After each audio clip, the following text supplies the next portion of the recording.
This is the CreaseCast. All right, folks.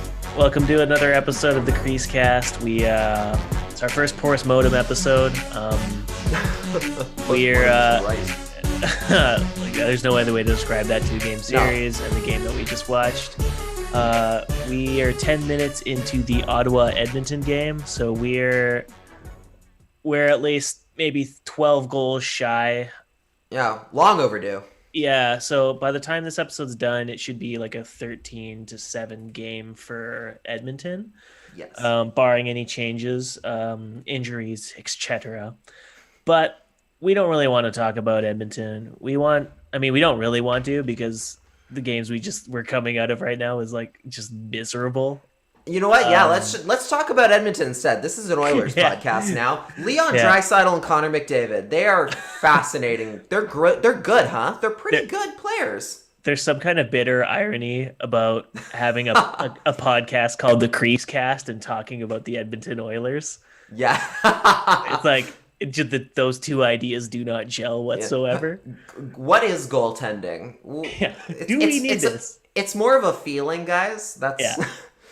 It's mostly theoretical, but we don't want to be too miserable. We enjoyed our last episode where we were actually glowing with positivity over the Ottawa series and the Winnipeg game.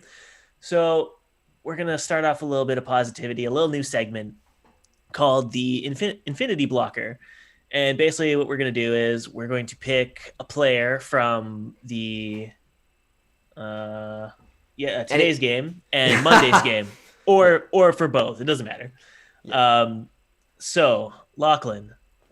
Yes. The Infinity Blocker, the player that you thought stood out and was the MVP for the Canucks or Montreal Canadiens, depending on how you view that series.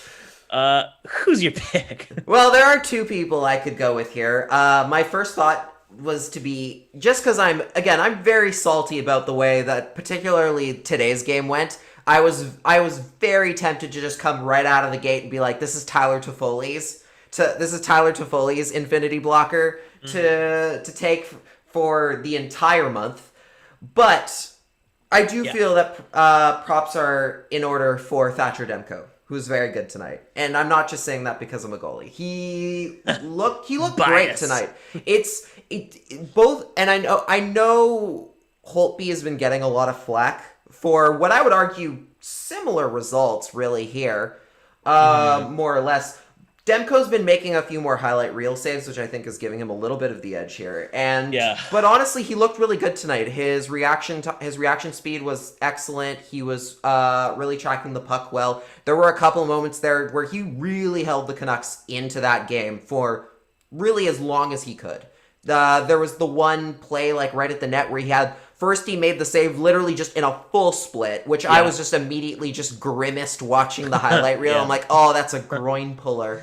Yeah. And then immediately twisted around and kicked the puck out backwards, basically. Well, he had his back turned to the shot. I think that was on a power play too.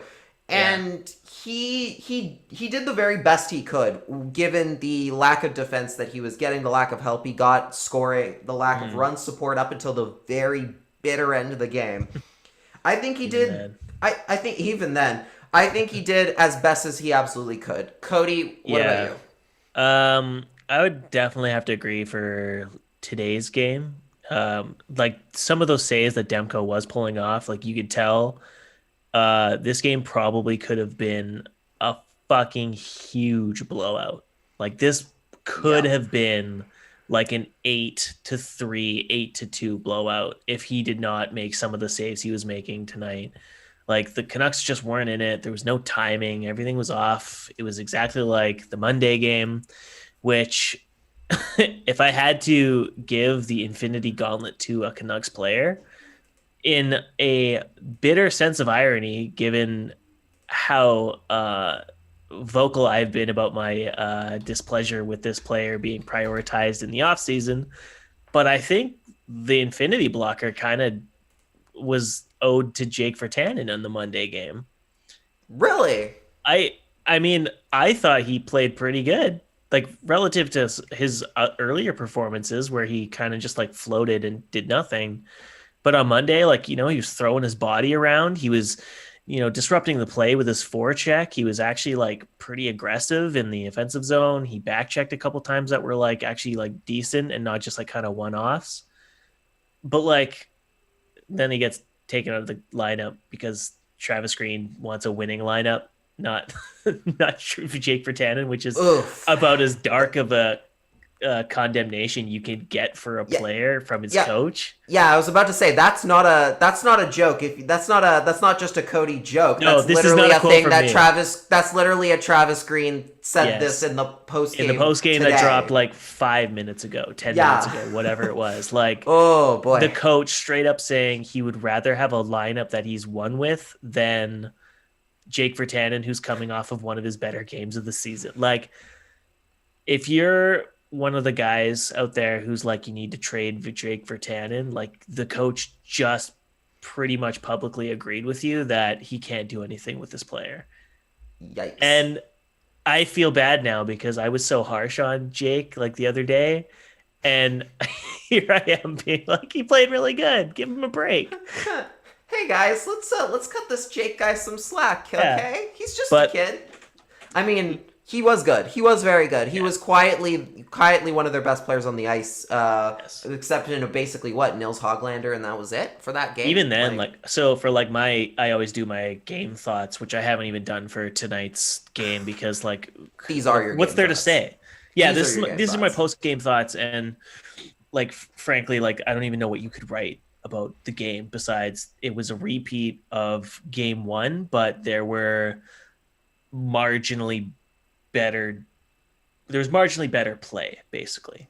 Less turnovers. There was less turnovers and less blatant 2-on-1, 3-on-1 opportunities given up, which, great. Doesn't bare matter. Minimum. They still lost. That's the bare minimum. That's the bare minimum. You should not be. The amount of turnovers the Canucks gave up in the first game was indefensible, literally indefensible.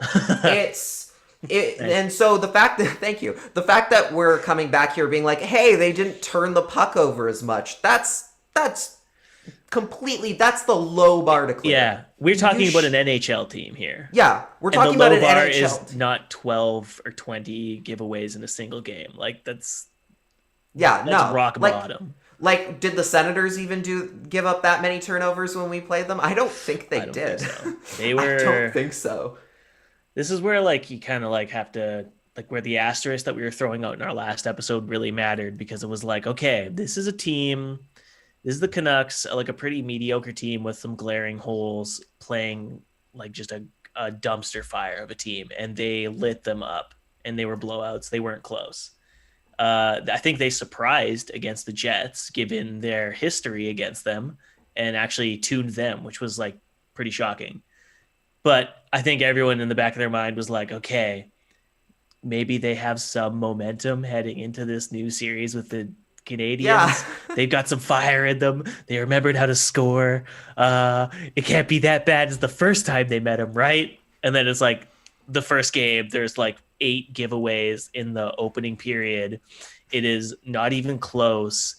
The two players that stand out in the first 2 periods are a rookie defender who's trying to hold up ancient Alex Edler, and Jake Virtanen trying to reestablish himself in the bottom 6. That is so unacceptable. And people thought it was rock bottom earlier in the season when they were 1-5 and whatever. It's about to get a lot worse. Yeah. That was the worst game I think I've ever seen from an NHL team in ages. You know what's really nuts here is that you mentioned right off the top of the show, you mentioned that we were excited about them riding high over the Jets and everything. And in the back of my mind, I'm like, that sounds fishy. It's just something weird. Something didn't seem right there. So I went back and checked. The Jets game was on Saturday. So we have not recorded since they beat the Jets. But because these 2 games were such a disaster, it feels like a decade ago. It feels like a week ago. It feels like a completely different world. But yeah, the Jets game has been, since we recorded on the Friday, they played on the Saturday. We have not recorded since then. There's been 3 games, and yet these last 2, Monday to... I'm That's how blowing long your those mind games right were. now. Yeah, I'm blowing your mind right now. Yeah, that's how long, like, I made the joke, like, the 30 Rock reference yesterday, where it's like, Lemon, it's Monday. Like, what a week. What a week. Because that game just aged me. Like, and this game more or less did the same. It's just... And one of the things I mentioned yesterday as well that really just been cemented this in this whole series is that yes, the Canucks are better than Ottawa, are clearly better than Ottawa. They might be, I would say, better than the Jets right now. Yet, although asterisk, we have not seen them with Pierre-Luc Dubois. How much of a difference that makes, I don't know. We'll say it doesn't make a huge one because it's one player. We'll say it's a minimal change. But the difference between the Canucks and the top teams in the North Division right now, which I would say are the Canadiens, the Leafs, and Calgary, although I think some people could debate that even Calgary, maybe you drop out of there. We'll say at least the Habs and the Leafs. Yeah. There is a canyon. There's a clear really canyon between those two teams and what the Canucks are right now. The Canucks are very much right in the middle. They're right in between 2 very different canyons between the worst teams and the best. And it's not good. It's not good. There's a word for that. There's a word for when you're like right in the middle like that. I don't know what it is. It's on the tip of my tongue. We don't want to get we don't want to canceled, like the last guy who said the team was mediocre. I was. Oh, whoa! You said it. How could you? Oh my God! The Jackson's lawyers are going to be on us like that now. Yeah, that's been my favorite part about the last 2 games, though. Is people saying to Jackson, "What word would you use to describe them? Say the line, because it's Bart." So correct. Yeah. Yeah. There's no other way to describe it. It's just like, it's like all these things that people like worried about in the offseason about the team. It's just like, how can you give up Tanev and Markstrom and Josh Levo and Toffoli and Troy Stetcher, like all these like foundational pieces, like at the time of last season that were like crucial to your 2-way game and your defensive structure. You give all of them away, and the fans that are like, were right to criticize and be like how are you expecting to leap forward even in a truncated season and challenge for playoffs when like you just basically said, fuck defense. We got Jake Virtanen, don't worry. Yeah. Like, it'll be okay. It'll be fine. What could go wrong? He's never been a 2-way forward, but hey, he's just going to fill all those gaps. And as same with the kids that we don't know are going to be ready for the NHL. If there is one thing I've learned from the McDavid Oilers and the Matthews Leafs, it's that defense is it's not a fit. You don't need defense. You'll be fine. Nope. Nope. Yeah, you'll learn that like the hard way now. The last 2 games especially, where it's just like clearly like you can get completely fine goaltending. Like you can have Demko like preventing 4 goals, 4 sure quality chances, like with unreal saves, but that's meaningless if he's still letting in 5 because the team can't fucking prevent turnovers.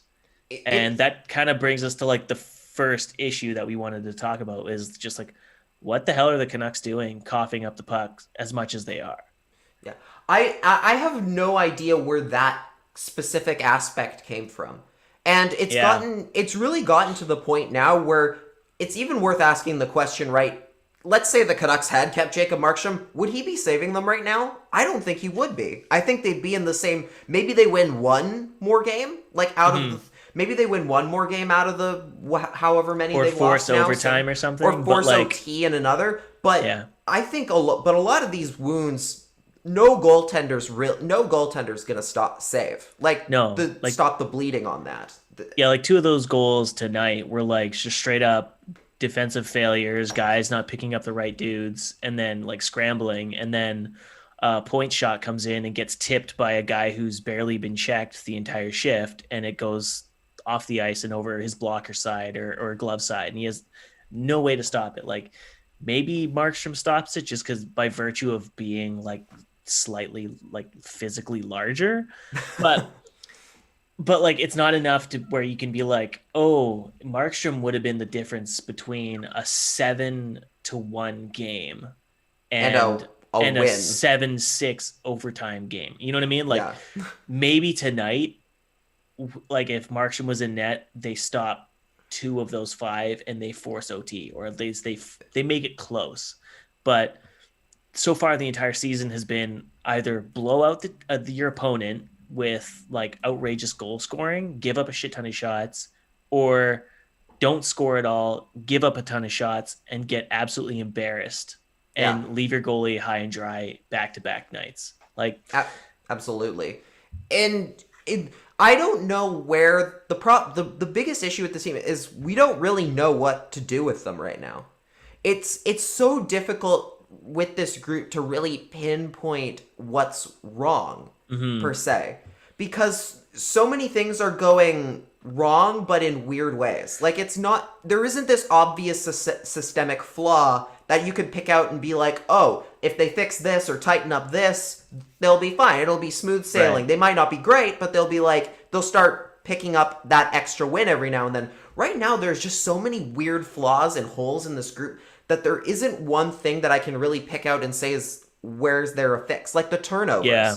How do you fix a player bobbling the puck like so routinely? There's not really any way to fix that other than hoping they kind of settle it. They personally settle down, and there's not really everyone stops being so hard on their sticks and they go lighter on their passes. Like, but that's not like that's not something you can teach in practice. That's not something you can just fix in a practice. A coach can say to his team in a huddle and be like, "Hey guys, like, stop playing so tight. Stop being so heavy on your sticks. Like, just relax out there." Like, these guys are like high pressure athletes, and they probably know like their passes have been dog shit all season.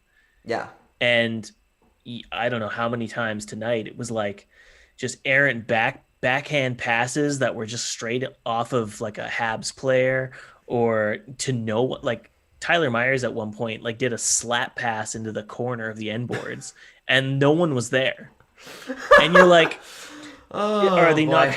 This was a big issue last season where a lot of games you kind of come away with them going like, okay, they had a lot of things go right for them, but it feels like at times the team isn't communicating or talking with each other on the ice at all. And it just leads to these like horrible breakdowns in the offensive zone where they have the puck, they have possession, but nothing comes of it because no one's communicating. They're not rotating. Like, it's just like awkward. Yeah. And that's happening now, but in all 3 zones, and the passes are even worse. The zone entries are awful. The drop pass has just got to go because it is so easily picked up, especially by this Habs team. They just, anytime a puck was getting dropped, you would see like the first skater back or would just like pounce on it, and it would be a breakaway every single time. Yeah. And I mean, I don't know. I mean, the communication issue is spot on. I mean, there was no better evidence of that than the Canucks getting called for too many men while they're on the penalty kill already. Yeah, that was so pathetic. Literally, like what's crazy about that moment is if you listened closely, if you opened your window and listened closely, you could hear every single person in Vancouver just smack their head on the table. Yeah. Like in disbelief at that. I don't know how you pull that off. How you pull off somehow putting out too many men when you're killing a penalty, but already it's such a disaster. And again, I don't really know where the fix is there other than who's missing theoretically that would make that better. I do think the Canucks have taken, I think in the last few years, have taken a weirdly high amount of too many men penalties. I feel like it was a regular last year. Really, really high. And it was kind of, I think it was like a joke at one point when it was like, the Canucks have taken their 13th too many men penalty. It's the league leader or whatever. Like something like that. Something in the Travis Green era has been they really have been getting caught on the too many men's. Yes. That comes down to a lack of communication, whether that's between the coaching staff and the players or between different lines and different players in different situations. Yeah. That's something that you can't win. You can't be successful without good communication. And Yeah. what's nuts is they've seemed to have shown at times that they can have that good communication, like the playoffs this year, where they were just clicking the entire time. And that's not luck. That's good play and good work. So I don't know where that disappeared to. I don't know where that what part of the other than say Calgary. I was gonna say, you know where it disappeared to? It went to Calgary. Oh my god, the Flames signed all that, all of it for a quick buck. Calgary has been just like a Trojan horse. It's just been waiting and biding its time, watching the Canucks waste all of its cap space on the worst foundational players, and seeing them spend tons of money in free agency on guys they think are character guys who are going to lead the locker room. Meanwhile, the Flames had the inside track and knew who the real leaders of that locker room were and went after every single one of them except for Stetcher. Yeah, Josh Levo. Man, Josh Levo, that was the answer. That was the missing puzzle piece. You know what they could need right now is like a better two-way forward on that third line, because Gauntlet and McEwen, as much as I love McEwen's effort, yes, they could use a Josh Levo right now. Like, they need someone who can play both ends of the ice and actually hold the puck. Like Gauntlet, I know he was in the lineup tonight. He didn't turn. I didn't notice him. I didn't notice him that much tonight, which is that was a problem. Which is bad. If your minutes are already limited as it is, and that those 12 minutes, you need to be able to stand out, and that's where it's okay, I can appreciate McEwen because he skates hard, he throws his hits, he's chasing after loose pucks and trying to outrace icings. He is legitimately trying to make a difference whenever he has a shift, and maybe Gauntlet is trying to, but it just seems like he's just chasing the puck all times. Doesn't ever seem like he's got possession or he's creating. It's just doing a twirl basically for this 12 minutes. He's a guy that's playing on a defensive line that's being put in a defensive role when he's much more clear, when he's much more suited to be an offensive player, I would say. Last year too, the big topic of conversation with Gauntlet was he was heavily sheltered against weak competition, and which is fine. Coaches do this all the time with defensemen that are rookies and forwards like that, but eventually you knew okay, a step up in competition was going to happen, and now you're looking at Gauntlet facing middling competition and struggling to even just keep the puck and create. So it's right. There was the team. Yeah, there was the weird one last night where he, in the last game, where he coughed it up. That was a bit of a weird play. That was a really awkward power play setup, dropping a drop pass in your own zone with a Habs player 2 feet away right from you. There. That was almost that wasn't entire. I kind of gave Gauntlet the hard time on that one, but I think that was kind of. It was 50-50. That was a joint effort. That was a group effort. On one hand, settle it faster and get rid of it before you can get it stripped off of you. And then the other one is, okay, why are you dropping the puck with a check right on you? Just carry it through the neutral zone and break it in yourself. Yeah. And then he scored a goal and made up for it later in the game. He had it was a good shot. It was a weird knuckler that fooled Carey Price, and that's kind of the shot it takes to win against a goalie of his caliber. Mm-hmm. But tonight was a different story. He wasn't there. He wasn't really getting he wasn't getting he wasn't having the big moments that he normally does. He only played 7 minutes, which was the second least, only to Zach McEwen on the team. He did play 57 seconds in power play time, so he got one shift on the power play unit, which is it's not saying much. I think the stat tonight was they had 5 power play opportunities or something. Maybe it was tonight and yesterday, but it was 5 power play opportunities, 2 shots on goal, and it's I don't know. This might be a futile question, but I'll ask you anyway. Sure. Is there some way the Canucks could be playing differently than, say, the strategy they bring to the table right now that would make them better? That would make them mentally a tiny bit better. I think it's a fraction? I think it's a No, personnel thing, just straight up. Like, I don't think with it's like a just not Pedersen, good. Besser, like Horvat, like very offensively minded players, like you're not going to be like, oh, let's play trap hockey with those three or with Hoglander. Like, I mean, they Oh could no. probably do it, but they're clearly geared for like a different style of play that fits what Travis Green is trying to get out of his team.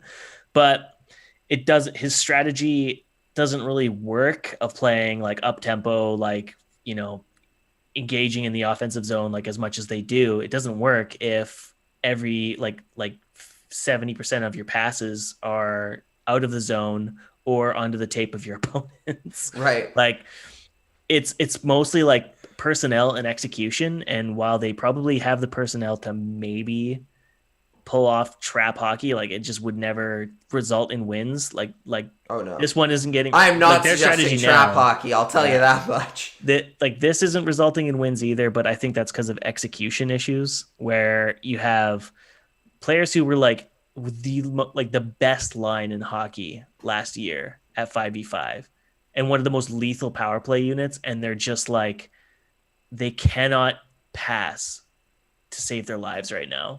Concrete And hands. truly, and that leads us to one of the one players we really wanted to talk about, because we were messaging, throughout last night's game and tonight's game, because we were just kind of blown away at this player's effort levels, and that's JT Miller. Yeah, I'll let you go first if you have any thoughts, because I have some things I know you to do. get off my chest.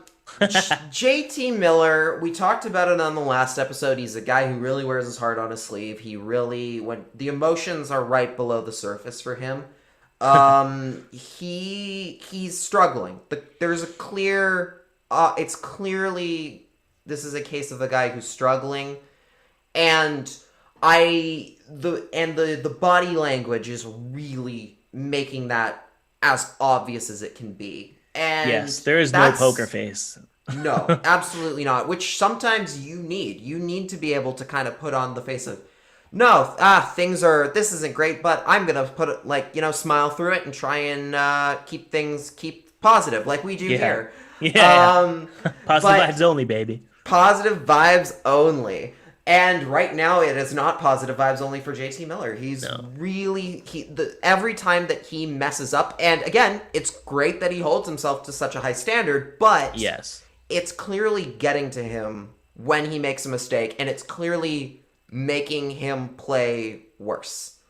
And yes. I don't really, they tried to put him today with on Horvat's wing, him and Besser on Horvat's wing instead, and with Pearson and Hoglander moving up to play with Pedersen for a bit, which seemed all right. I mean, he had 4 shots on goal, he had a bunch of hits, he had some blocks. Like he's all over the score sheet tonight. He had a point, he had an assist, but there is something's there that wasn't there last year, and that's this sudden, just absolute inability to really keep himself engaged, and it's really showing on his shifts. And I know you want to talk about that because you've been clipping his shifts. So, what have you been seeing? Yeah, so I've been clipping most of the games this year because AHL hockey hasn't started up yet. So I figured, I'll clip NHL games because I gotta warm up my hands a bit, get used to clipping AHL hockey again. And I just could not believe like how pathetic his efforts have been in this Montreal season. Like there was the earlier play in the Ottawa series or whatever it was, where he just like audibly like screamed fuck. And then because he like lost a board battle, and then while raging, he missed the Habs breaking into the zone again, and then he had to, put on the afterburners to get to the blue line and knock it back out again, and he fucking raged again and was like, fuck! And apparently that happened in tonight's game, but I had the volume off at one point, so I missed it. But he was raging again and was caught up by the on-ice microphones, and you're just like, I get it. You're a very passionate player. You strive for more success of yourself. You probably recognize how, shitty your passes have been, how nothing seems to be going right in the offensive zone, like you're not scoring as much, yada, yada, yada. I get all that. But when you get stripped of the puck in the offensive zone and you throw your arms down and you do not move your skates one bit afterwards to try and make up for the fact that you just got picked, like that's more than just body language and having a bad night. That's just like bad. That's just lazy effort. That's not trying. That's just giving up. And I'm not a fan of that. Like, I feel like I've suffered through enough of like the Willie Desjardins years where like players would just like not give a fuck if they were down because they had no hope.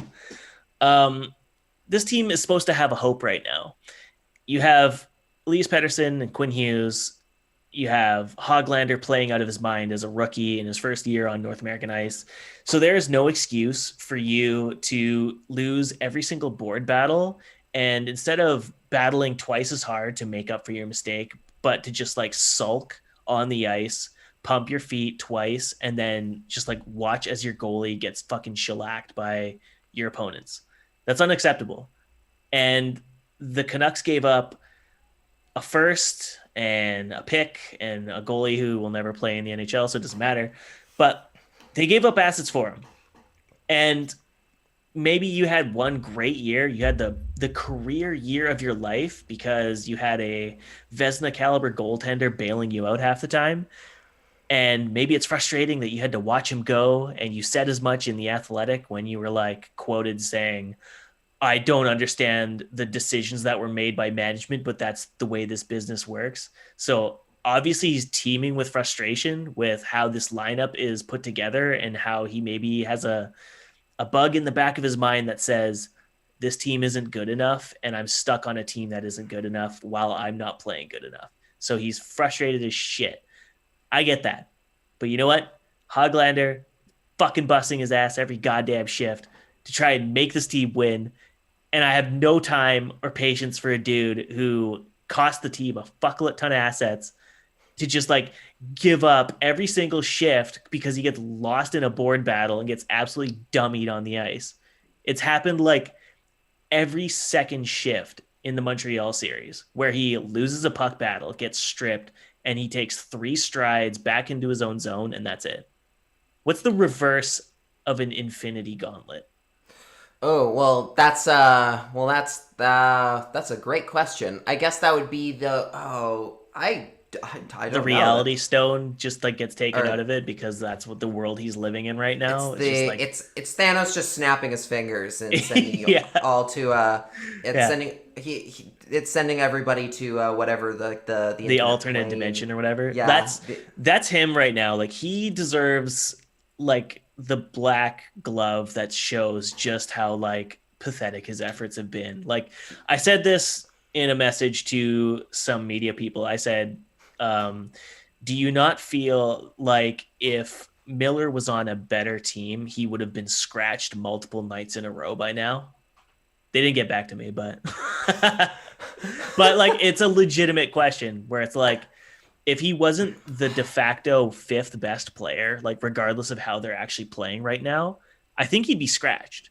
Like that crap he pulled on Monday where he was straight up like just raging and not even like skating to try and make up for his own giveaway.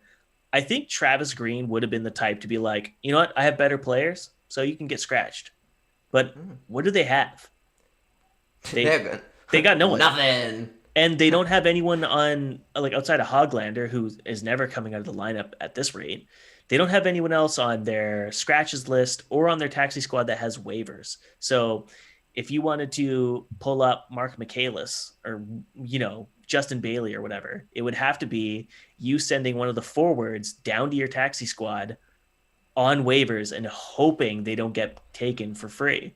So there's no one coming unless you plan on pulling up Louis Eriksson, which brings us to our first question from Twitter, which is from @kitty_mox, which is basically asking what we're talking about, which is, given the defensive problems, could Eriksson help? Say if you sat Beagle or Gauntlet, or are there any positional shifts that could get Louis in?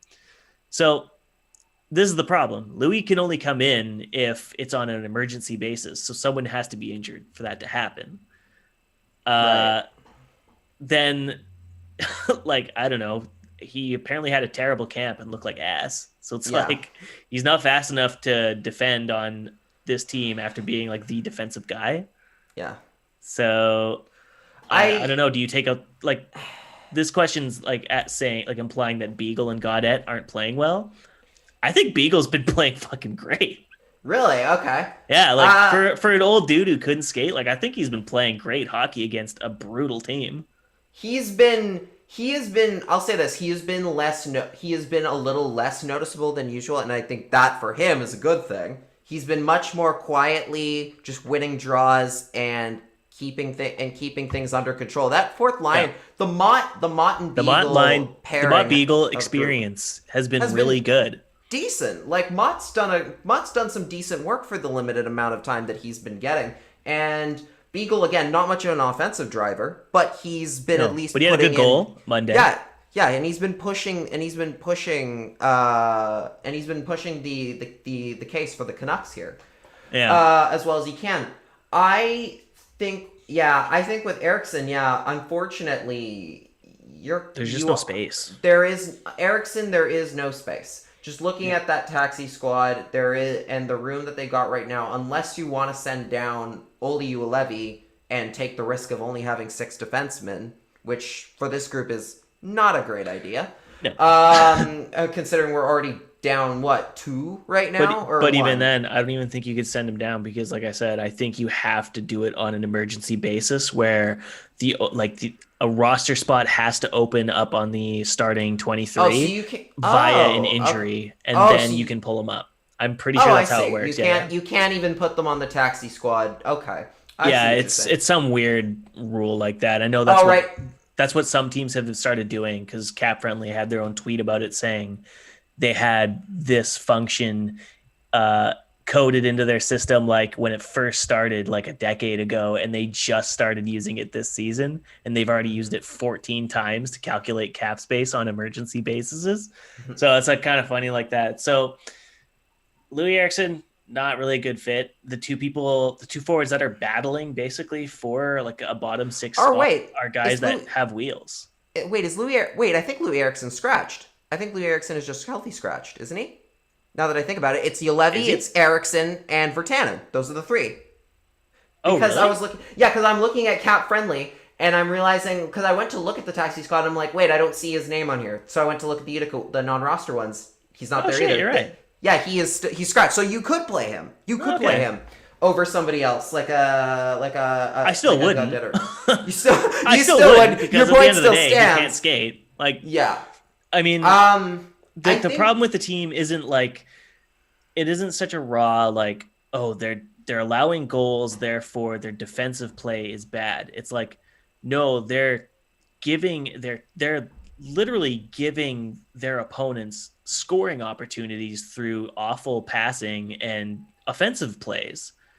And Louis Eriksson doesn't do any offensive plays, but he's fine in the neutral zone and knows where good positioning in the defensive zone. But the problem is Louis Eriksson doesn't pass.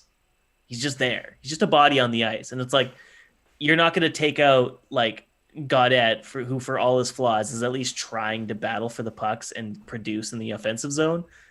Eriksson can't do that anymore. He doesn't have the speed. So unless you want to, I don't know, give your penalty killers a break, I don't think you're accomplishing much with him in the lineup. Yeah, I think you're right there. I mean, although I'm just gonna put it out there again. Hey, maybe you just maybe you take one of the defensemen out for a night and throw Louis on the blue line for a night. Dude, I was so happy. I don't know how many weeks ago it was when I said I've been trying to pitch Louis Eriksson as a right shot defenseman for the last 4 months, and the first person and only person to like it was Thomas Drance, and I was like, oh shit, he recognizes real. So maybe and then he'll take credit and start pitching it. And then Faber credited it back, and then Chris Faber credited it back to me, which was funny too. Oh my goodness, the big salad maneuver. went to me, and I was like, hey, you know what? Keith Ballard scored. Keith Ballard scored a goal as a forward that one time. I could see it happening. I could see. If Brent Burns can alternate between being a D and a forward, I mean, why can't Louis Eriksson? Eriksson is basically Brent Burns, is what I'm saying. They're exactly, exactly literally the same player. The same, like no different. It's like looking into a mirror. Yes, it really is. So, if they can't replace those options internally, do the Canucks look externally? Which brings us to kind of away from the Canucks, but just kind of Canucks adjacent.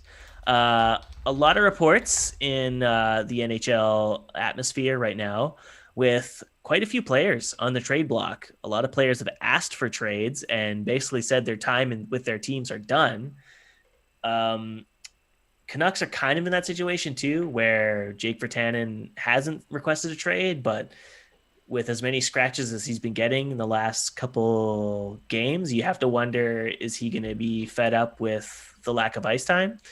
So we kind of wonder, can the Canucks swing something? Can they? We can hope all we want, but it's tough because I don't know if anyone's aware of this, but the Canucks have cap issues. They're in a lot of cap trouble. I'd like to introduce you to a site called Cap Friendly. Yes, and someday, I think that's really gonna give them some trouble.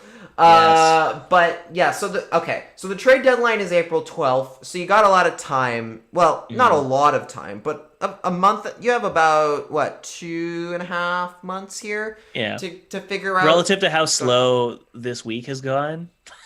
They got decades. To figure this out. Yes. The big one that's come up, obviously with rumors, and on Saturday night was Sam Bennett out of Calgary. Yeah. He has publicly asked for a trade from the Flames. He's not getting the time and space he wanted, and out of all of there's like a couple other players in the block who we'll talk about as well. Including Victor Mete who we just saw play 2 games against the Canucks. Travis Dermot. Yeah, completely fine. Travis Dermot on the Leafs, and then Vince Dunn on the Blues. All three of those being defensemen, Bennett being the one forward. Yeah. But even though the Canucks need defense, Bennett does look like out of all of the possibilities, like the one that could maybe make some sense for the Canucks. I think they have identical. They have identical deals. Deals. Virtanen has 1 extra year. Yes, there's one extra deal or 1 extra year for Virtanen, and the question really does come down to would Calgary be willing to try out a Jake Virtanen? I mean, they have had no problems taking Canucks recently, so I don't see why they'd stop. Yes.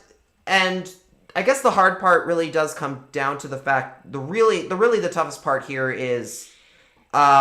Would Calgary be willing to take on that extra year? Because they might be, because they're a little bit, I guess, right now ahead of the curve compared to what the Canucks are. The Canucks are definitely a step behind.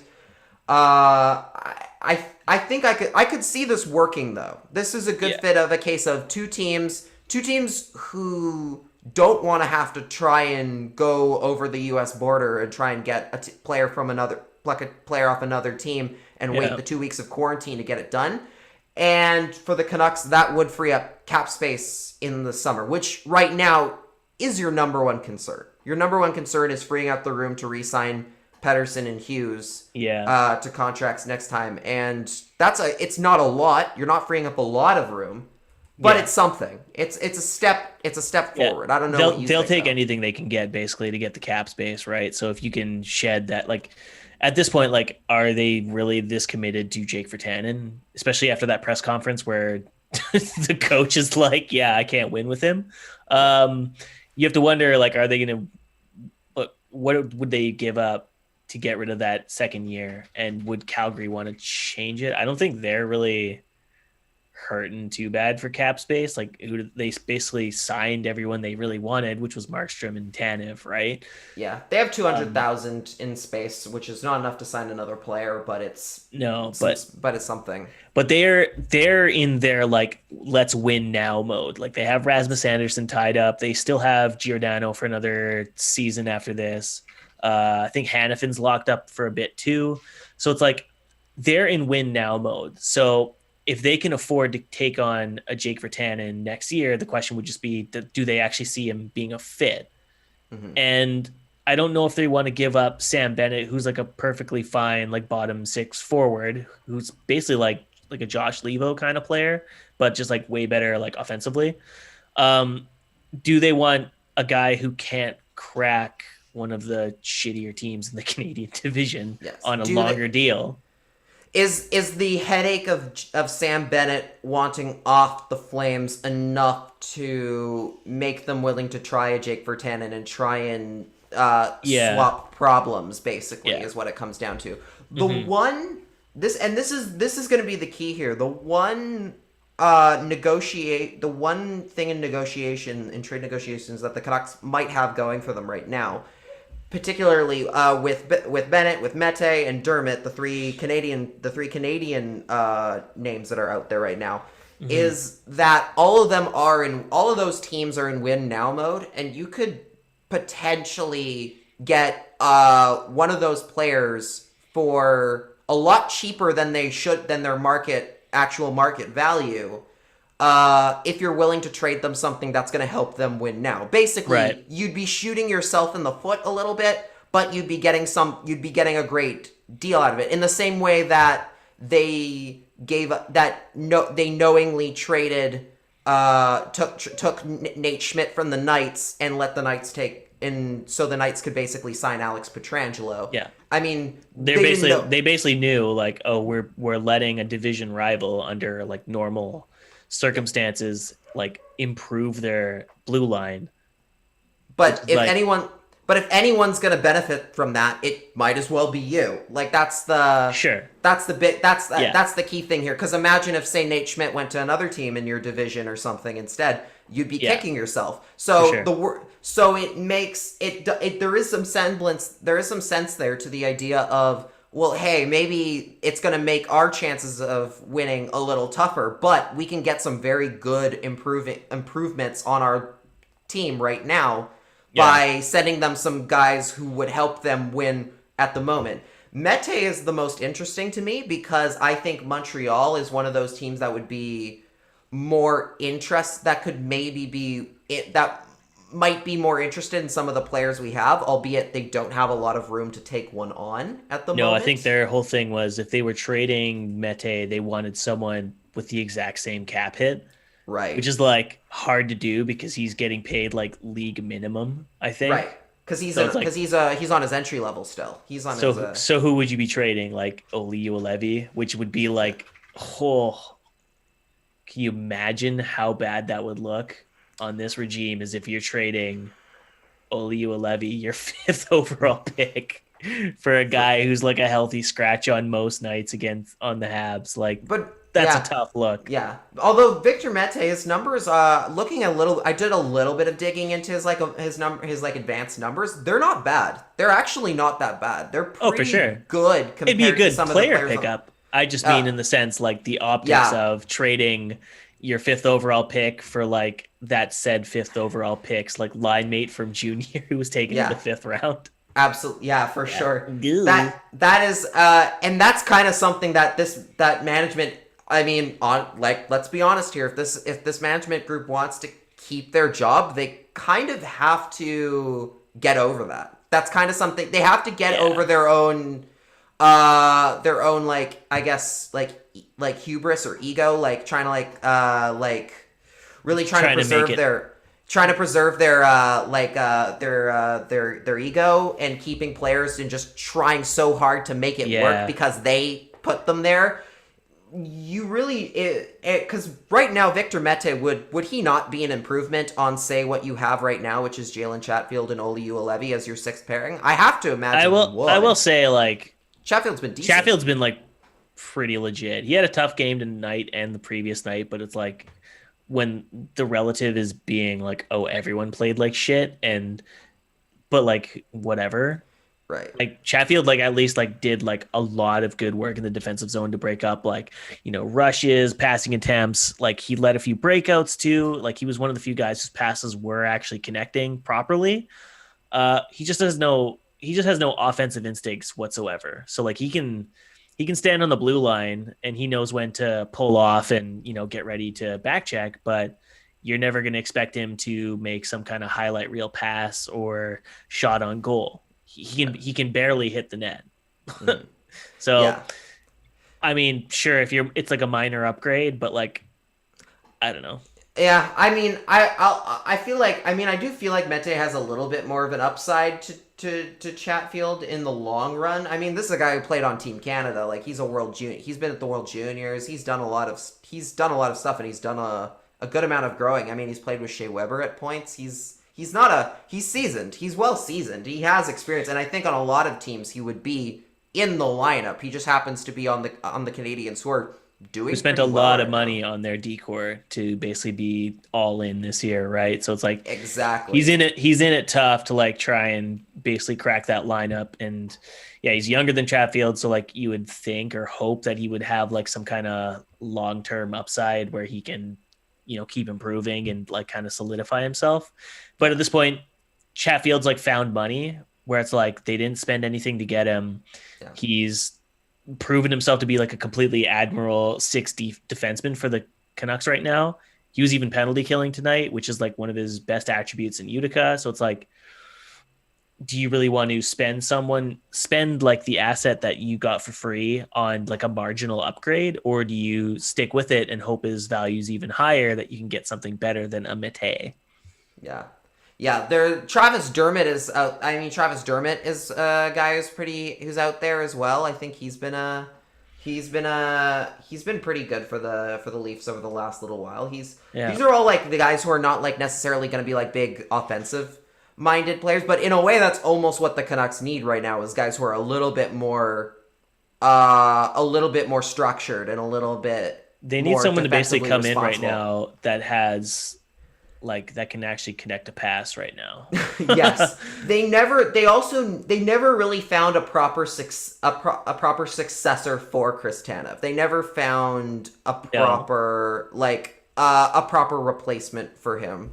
No. Which has been a clear, obvious problem that's been shown here. And to be fair, Chris Tanevs are kind of a rare breed. Like, you don't get a lot of guys like him. You don't get like defensive defensemen that like still have like good offensive chops when they actually feel like playing the offensive side of the game. Yeah. Jordy Ben isn't that. He had that really like good slap pass in the slot the other night that resulted in the JT Miller goal, but you're not relying on him to put up like 27 points like Tanev did. Hamonic was quite rusty in his first games back with the Canucks, and just like even after 7 games, I never got the feeling like, oh yeah, this guy is going to be like a reliable pairing option. I think Ben has been kind of stable enough with Hughes, but like you said, neither is an upgrade or a replacement of Tanev. And Nate Schmidt, maybe, I know some people want to say like, oh, Nate Schmidt's the replacement for Tanev or Stetcher or whatever. And it's like, I think Schmidt's fine. I don't think he's played well at all. Personally. He's been quiet. He's been pretty quiet, especially from compared to like the first 3 games. I'm not hearing those whoops as much as I. No, I'm very disappointed not hearing the whoops. But he came in like with a lot of hype. Like I think, the Athletic did a good job hyping him up, and like he had a great like preliminary interview that was like introduced Canucks fans to who he was and how like kind of chatty he was and shit like that. But on ice, like he was taking way too long to like settle the puck and create breakout passes. He's been walked a few times. He's been on ice for like a ton of goals against, and like, I mean, can't be like, oh, it's all on him, but like it just hasn't been the beautiful start that I think he hoped he was, shooting for when he signed with the team, or not didn't sign with the team, but got traded to the team.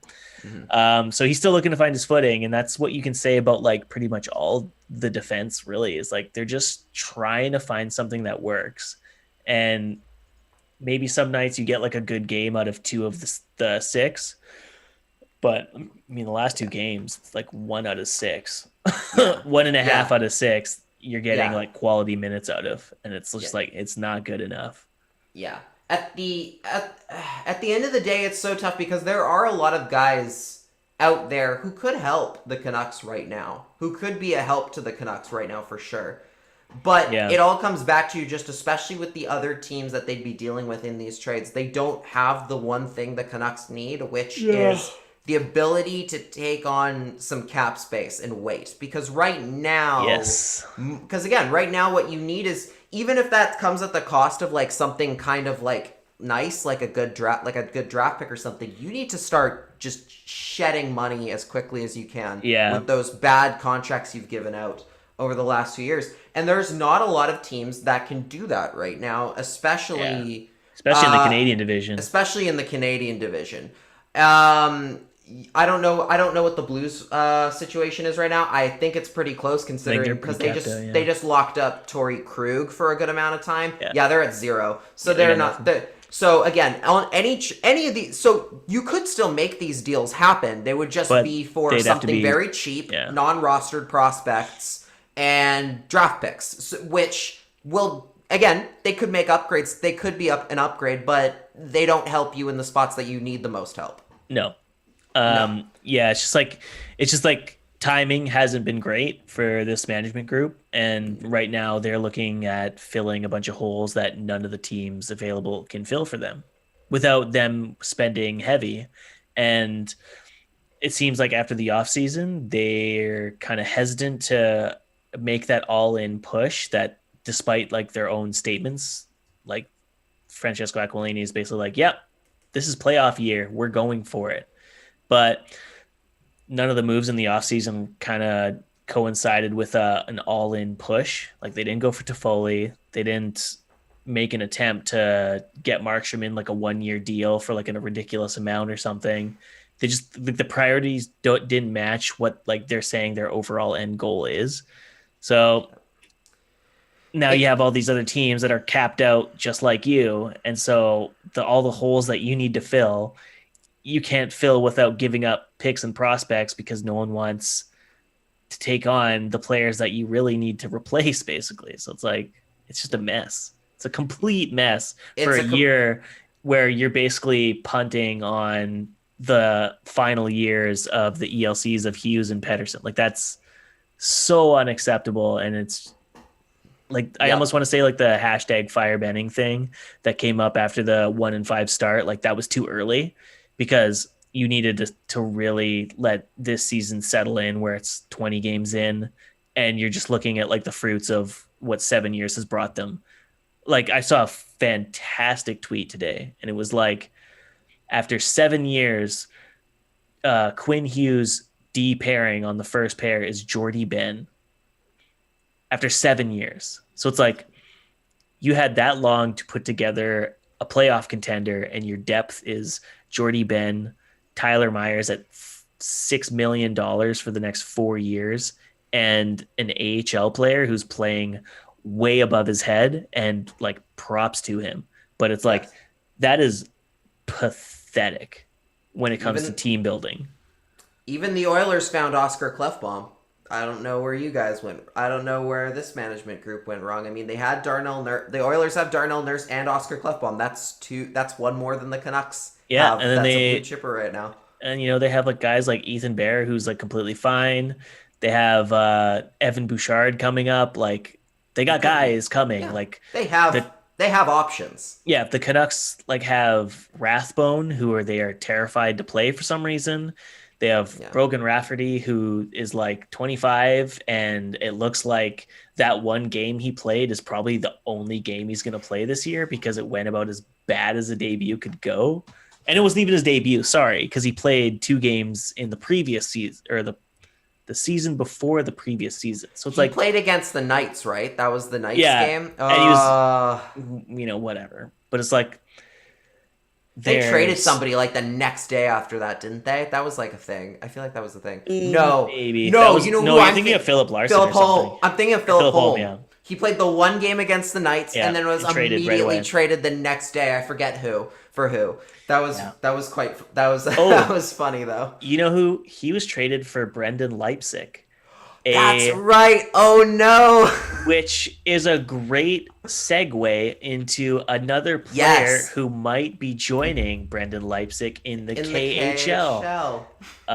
Tony DeAngelo, Gabagool himself. Hey, I'm walking. Hey, here. he's walking over here. You know, he's walking over to Siberia or some shit. Who gives a I'm fuck? Maltese. I'm not Italian. I'm Maltese. Am I still allowed to make the Italian jokes at quads? Everyone's allowed to make fun of Italians. That's just, the way it goes.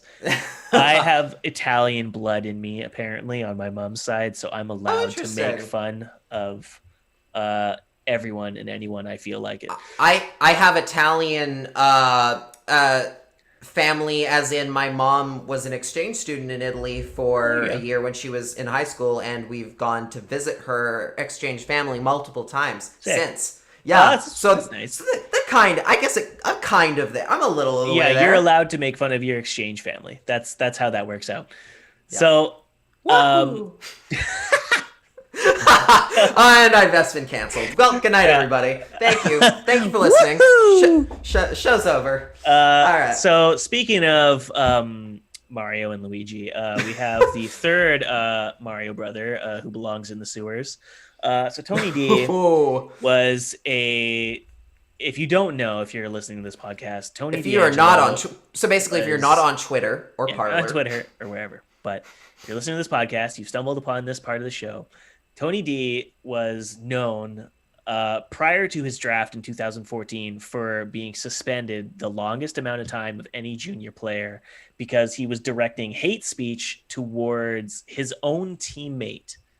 It was so bad that the referees of the OHL penalized him and kicked him out of the game, and then he was suspended by the league for it. And at one point prior to the draft, in his pre-draft video, his pre-draft compilation or whatever it was, he was basically like one of the top defensemen of the draft, but he slipped pretty far because everyone was like, nobody wants to touch this like complete hothead who's gonna chew out the coach and talk shit to his own players. So on his pre-draft video, his dad is basically just like talking the entire time about how, he was born to talk like this way by using like homophobic slurs and racial slurs, all this like horrible shit because he was born in South Philly, and therefore he is absolved of being a racist because everyone else spoke like that. Therefore, that's why Tony DeAngelo speaks like that to his teammates. And so, cut to several years later, he's been traded from Tampa for attitude issues. He's been traded from Arizona to the New York Rangers for attitude issues. We cut to a overtime loss from the Rangers to the Penguins. Tony DeAngelo has slid back into the lineup after being a healthy scratch on several games. He rages at the goaltender, Alexander Georgiev. And allegedly, this is all allegedly, just asterisk. Georgiev socks him in the face while wearing his goalie blocker and then puts him in a headlock and has to be broken up by Chris Kreider and a bunch of other players. And this whole thing blows up where I guess Jeff Gordon, the GM, was like, I already told Tony DeAngelo if he acts up, I'm going to release him from his contract. So he found himself on waivers again and is basically a pariah, I would think. But according to like Pierre LeBrun and Darren Drager, like apparently people are interested in trading for him, which is just like, if any management team is listening to this right now, and you're interested in Tony DeAngelo, shame on you. Yeah. You should not have any interest in this human being on both a hockey or a personal level. There is Yes. no reason you should have any interest in signing him because clearly he is a bad person. Like he's a just bad human teammate. being. That's like, and he hasn't learned in the 7 years since his draft year. So it's just like He's had every clearly, opportunity to learn. And he's had more opportunities than Josh Hosang had, and Josh Hosang slept in once, and that's Yeah. it. And he and was has blackballed not from played the since. league. Like Basically, it's been if any GM gives him a second opportunity, then I don't want to ever read a thing on Twitter about some guy from Sportsnet or TSN defending Josh Hosang not getting a chance in the NHL. Like it was hard enough reading Pierre LeBrun's pandering article to hype up Mike Babcock's return to the NHL. Like I do not have time for whoever media guy with X 100,000 followers on Twitter basically being like, oh, Tony D is going to the Pacific Division and he's learned from his mistakes and he's looking to turn over a new leaf. Like I do not want to hear that shit at all. No. I don't have time for shitty teammates. I don't have time for shitty dudes who are going to be racist and homophobic to their own teammates in junior. Clearly hasn't learned dick.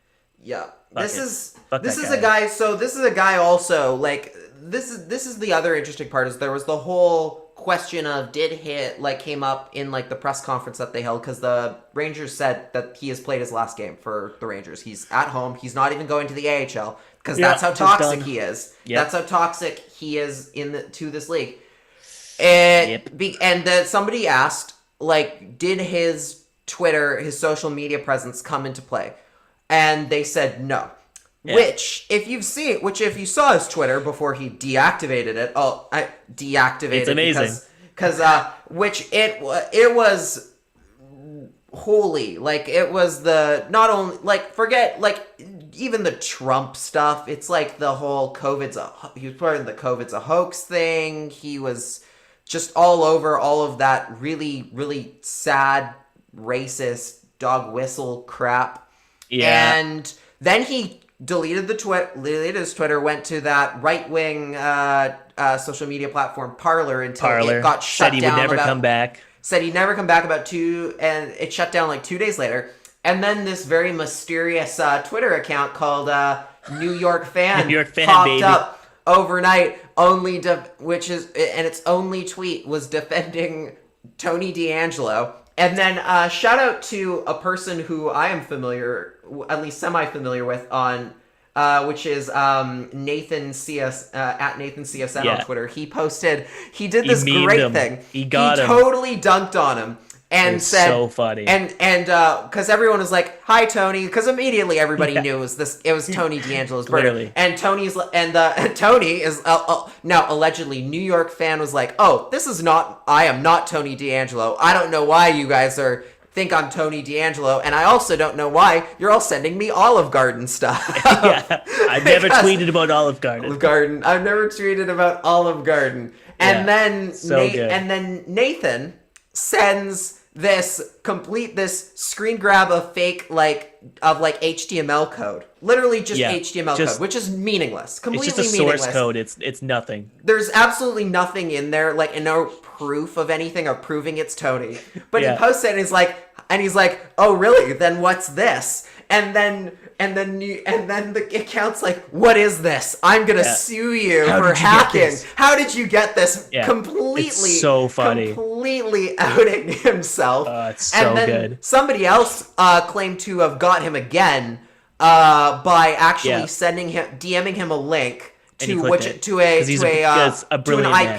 an IP grabber, which he clicked. And showed that it was the link that the source was from Pittsburgh, which just so happened to be where the Rangers were playing the Penguins that night.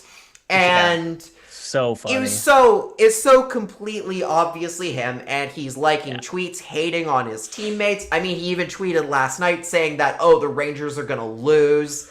Yeah. And it's just this is a very sad human being. This is a sad individual who the league will not miss him. Been very poorly, who has been poorly raised to a degree, a point. I mean, there was the video of his dad basically saying, "Oh, if I had been playing in that league, I would have been suspended too because that's how I was raised." I say the same things. It's all the time. Exactly. I say the same things. It's like, you never thought that that's a bad thing, and maybe you should not bring that down to your children. Like maybe that's a thing you shouldn't do.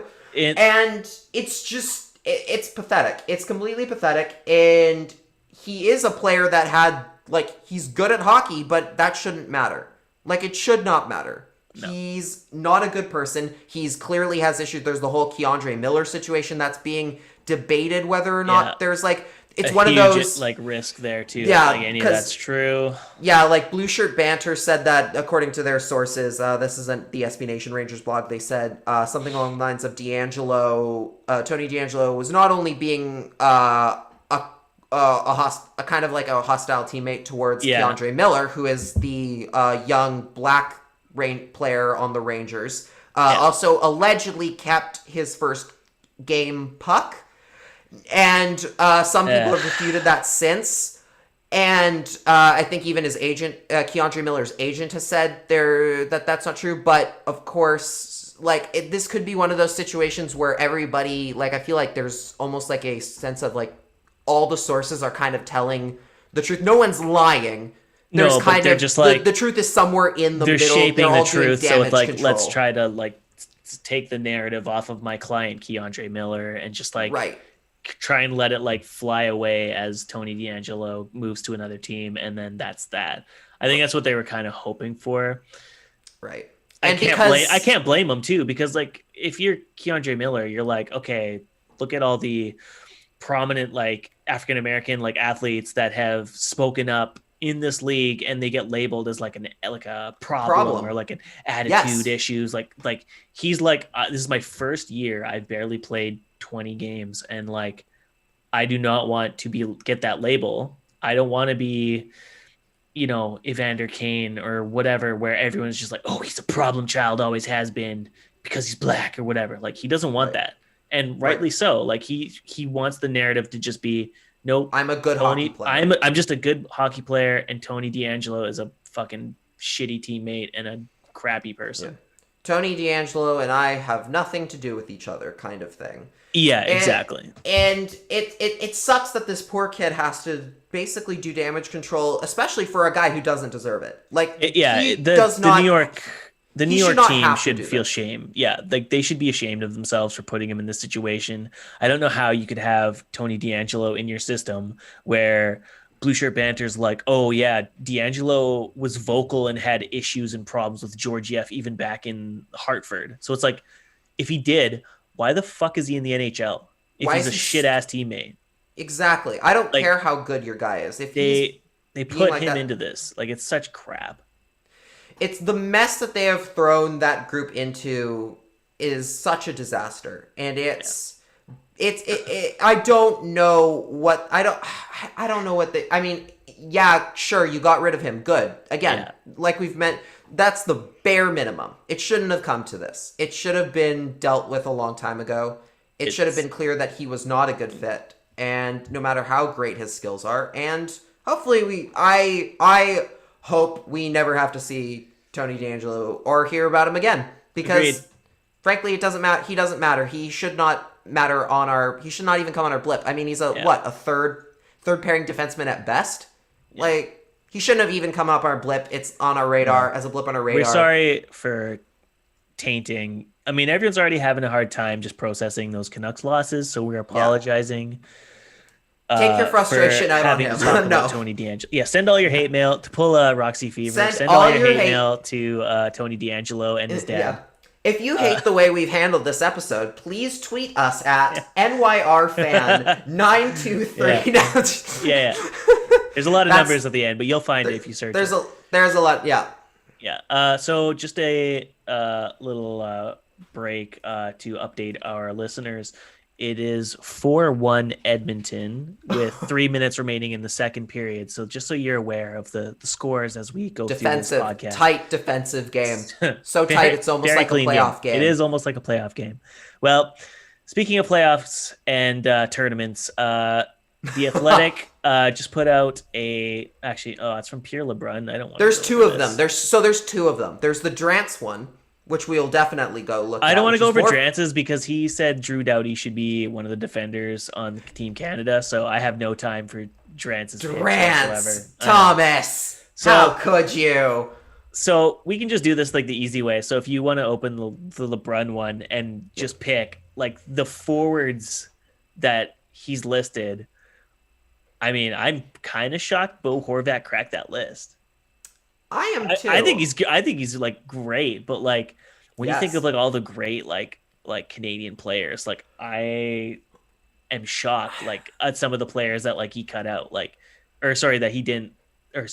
Bo Horvat overplayed, like Claude Giroux, Sean Couturier, Huberdeau, like that. Those three alone are very, very good hockey players, and I don't know if Horvat like is good or better than them, or Taylor Hall, like, you know what I mean, like. Oh yeah, Taylor Hall. Yeah, I mean, off of LeBron's list at least, it's kind of like that's a big whoa. So Taylor Hall is a winger, so I think that would play in a little bit. Because I think he's left wing. I think Hall is a left winger, unless I'm mistaken. Yeah, so that might play in because Horvat's a center. But I mean, Canada generally just takes a They just take all the senators, all the senators. Yeah, no, they're not doing that. All the senators, yes, yes. Thomas Chabot did really. Erica Branson, they're all going to be there.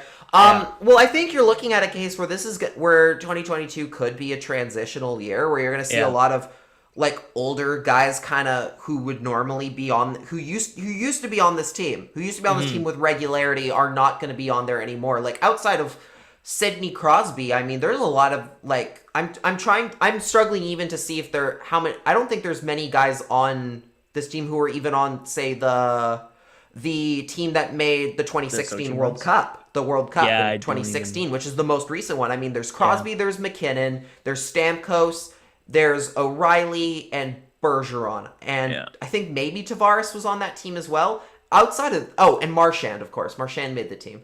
But then you've got a lot of new guys like Scheifele, McDavid, Marner, Barzell, Mark Stone. Those are all guys who, at that point weren't there yet. Weren't at the point where they could make Team Canada. I think Horvat is an interesting option for Canada. I think he's lower on the totem pole for sure. Yeah. But he brings a different kind of element to Team Canada that I think would be well added. That would be a good piece. That'd be a good piece. He's good offensively, but he's also very good in his own end. Not that necessarily Canada does a lot of defending, but provided they, don't play like some boring ass trap hockey and they actually let like players like McDavid and Barzal and McKinnon and Point and like Scheifele, like Marner, like if they iced a team like that and they said, we're going to play trap hockey and you're not allowed to be creative, I would stop watching. Yeah, the 2014 Sochi games, I remember people talking up the whole, this is the greatest Team Canada of all time, and like talking about this. And I'm like, it was so boring. Didn't this team only score like 10 goals? Yeah, like it was they weren't so interesting. Boring, dude. They were like super that final boring. game too, where it's just like a 2-1 win over Sweden or whatever, 4-0, and it was just like so boring. Yeah, like we had like a party, which seems like a foreign concept, having people over. Oh my god! Okay, tell me about that. We woke up at like, I think actually we didn't wake up. We stayed up overnight. Helped my wife with like a grad paper that she was writing through the entire night. Me and like a couple friends, and we stayed up writing the paper with her from like, 8:00 at night until 4 a.m, and then all our other friends showed up, and then we watched the game. And it was the most boring game ever, where like they'd score and you're like, woo! And then you realize Sweden had nothing on them. So you're like, oh, we got another 2.5 hours of this, huh? Yeah. And then I think back to like the Vancouver 2010 team, which was really fun. Like they were just Like, they were were awesome. just destroying teams out of nowhere. And maybe we have a little bit of bias because it happened in our hometown, and it was literally like happening at our home rink and everything. It's But they were good. That was a good team that like had like a legit like first line that was like fun to watch. Like they weren't playing neutral zone trap, like just like, hold the puck and like hope for the best. Like no, they had, I think the first, like the top line was uh Crosby, Stahl, and someone else. Maybe it was Iginla on that top line.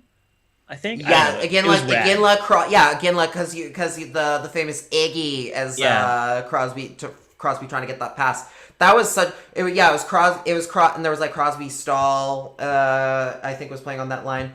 There was that team was so good, and then Luongo, of course, just having a great tournament. Yeah, I would love to see Canada play a much more fun brand of hockey than they normally do because they could be so much Especially more entertaining. And Drew Doughty should not be on the team. No, Drew we Doughty should not be can on get to the defense, but like especially after like how shitty like COVID has been for the last like year. If the Olympics aren't coming back until 2022 and they do allow players to play, like it's going to be the last kick in the can for Crosby. You gotta make it fun hockey at all costs. You can't waste his last shot at like Olympic gold with like something boring. You got to let him play. You got to, Oh.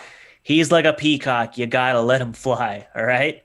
Nothing makes me feel older than talking about Sidney Crosby being in the twilight of his career. There is Yes. nothing that dates me further as a hockey fan because my first season really getting into the NHL was Crosby's rookie year, and now we're on what? 15, 16, something like that, something ridiculous. Yeah. Oh god, I'm never gonna recover from that. I'm very old. Oh my god.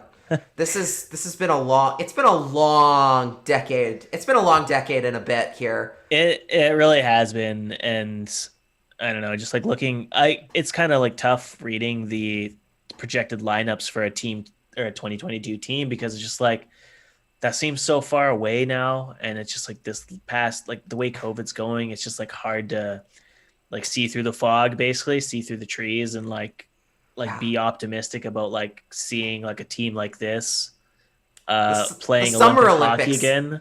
The Summer Olympics still have to happen, and that was supposed to happen. I know, and they got that's supposed to happen in canceled, the summer.